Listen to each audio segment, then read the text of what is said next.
आज करवा चौथ है। विवाहित महिलाएं पति की लंबी उम्र के लिए व्रत रख रही हैं और करवा चौथ के त्योहार को लेकर कठुआ के बाजारों में भी महिलाओं की भीड़ देखने को मिली। महिलाएं बाजार में खरीदारी करती और हाथों में मेहंदी लगवाती नजर आई। महिलाओं ने कहा कि उनके लिए ये अहम त्योहार है जिसका उन्हें साल भर इंतजार रहता है।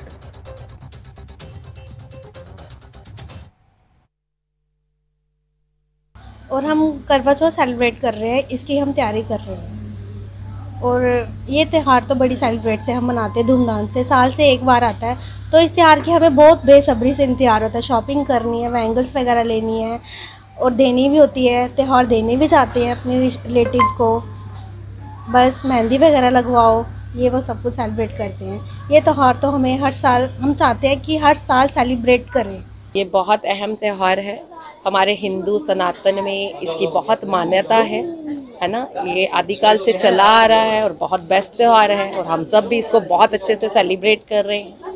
और मेरे को ये लगता है कि महिलाओं के लिए मतलब सजना संवरना, दैट्स इट, फाइंड इट, तो उसका ये सबसे बढ़िया मौका है करवा चौथ। ये व्रत अपने हस्बैंड के लिए लंबी उम्र के लिए रखा जाता है और इसके लिए बड़ी तैयारी करनी पड़ती है। लड़कियां मेहंदी लगवाती हैं, 16 श्रृंगार करती हैं, फिर रात को पूजा करती हैं, शाम को चांद को देखकर फिर अपना फास्ट तोड़ती हैं।